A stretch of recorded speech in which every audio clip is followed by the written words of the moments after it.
Yo, what's good? It's Skano. I find it very difficult that a couple individuals from any particular ethnicity group can embarrass an entire race. That's very difficult. But I promise you that we do it better than no other race. This Popeyes, I've been to this Popeyes. It's here in Charlotte. Anyway, couple of managers, young black men, have a conflict. You know, I know the backstory is a lot of people making this shit into a joke. You know, and apparently the backstory it was behind burnt biscuits, but I'm not here to joke about this shit.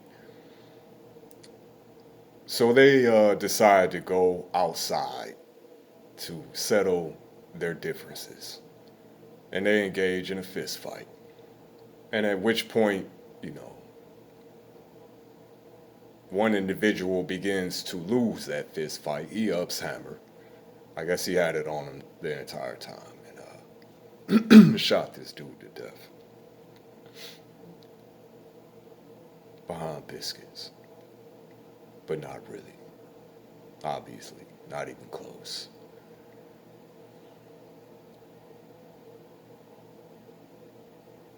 In my experience, I'm gonna be honest with you. We don't care about each other. We victimize each other. We exploit each other. We kill each other. Uh,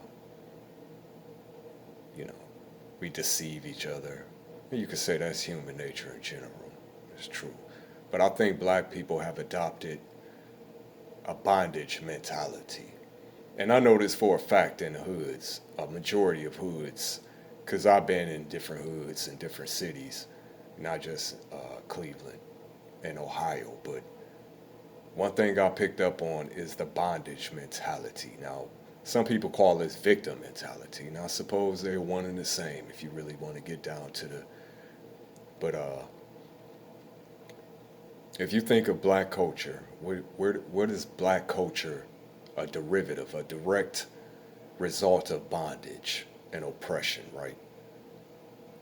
And that's what spawned, what many think is black folks' most significant creation, which is hip hop, which was, pretty much started as blues, I guess you could say, but a direct product of bondage. And I think a lot of modern, black folks, a large percentage of, our black population has adopted and carried that, that mentality and continues to perpetuate the different characteristics that have been spawned by, you know what I'm saying? Generations. Because there really is a deep-seated resentment in our community for each other. Of course, yeah. We understand. I think a lot of us understand, you know, passed down, ingrained in us, the psychological effects of slavery, you know, and it's just been passed on from generation to generation, and of course, as the generations go on, you will somewhat weed it out, but that genetic trait, I believe, is like a main component.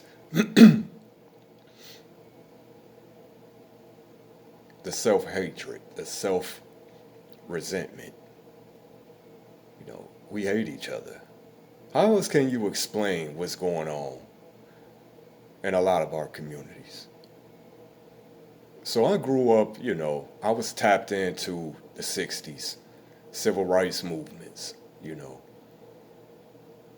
the music was different. You know, black pride, black love. That seemed to be, you know, that's why I make reference to there was a time period in this country where seeing black folks, you know, and I say it was just the eye of the storm, though. The 60s, the 70s, or, you know, the civil rights movements in full swing, the resulting, you know, goodwill that it built up between the races. Because there were some strides. We're not going to act like racism was, obviously, and I doubt it ever will be, but the black pride, the black excellence, it's a different mindset. It was a different energy about the 60s, the 70s, and then things changed. You know, it changed.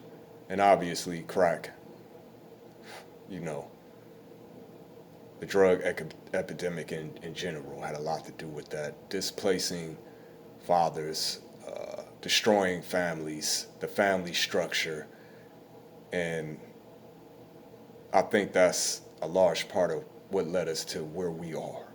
The family structure is gone. The black church has been replaced by the nightclubs. You know, the pastors replaced by the rappers. You know, and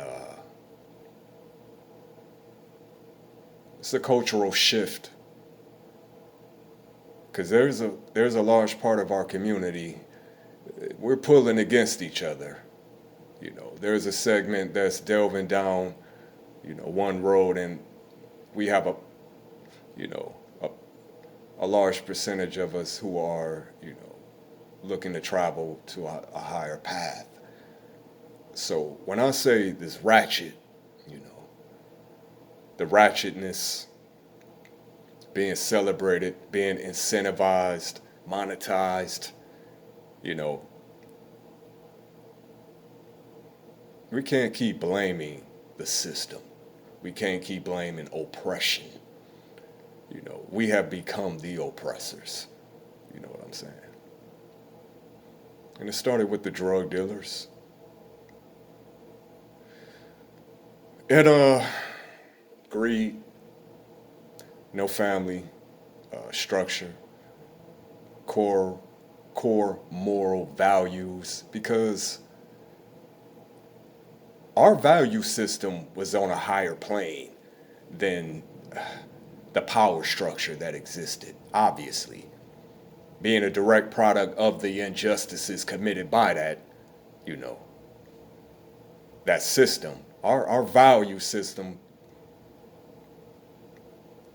the moral fiber of black folks, of our community, has just disintegrated.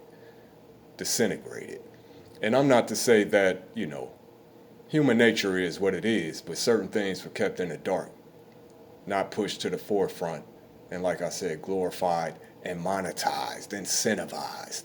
There was a time where when I was, being a drug dealer and a gang member was not something that, it was something that you were not, I won't say ashamed of, but it definitely wasn't something that you were proud of, you know, especially when you get having them conversations with your grandmama, you know, and she get to asking you certain questions. Yeah.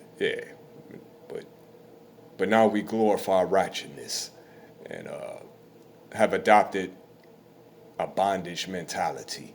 There's reasons why, you know, the black community is in the state that it is, obviously. But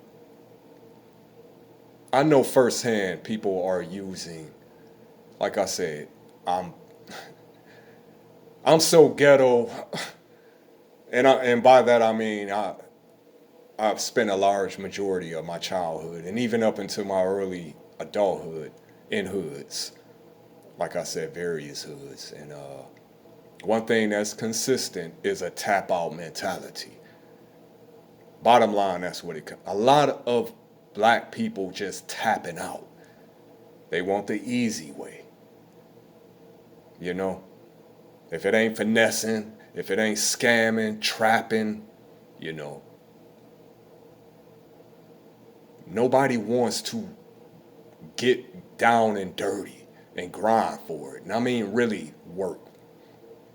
And now you hear the new trope, which, work smarter, not harder, which I don't see no flaw in that logic per se. But work smarter don't mean, you know, scamming or, it's taking the easy way out. That's what we've done.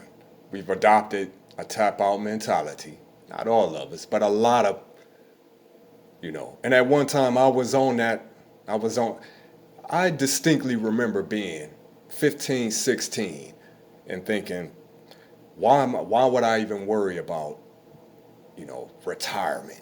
I'm not even going to live to be, I don't remember the exact context of what prompted, but I do remember thinking distinctly, I'm not even going to live to see 20. I probably won't live to see 20, let alone 60. Why would I care? And adopting that mentality, and living my day-to-day life in that way. Because I'm like, look at my environment. So it's like, and I'm not making,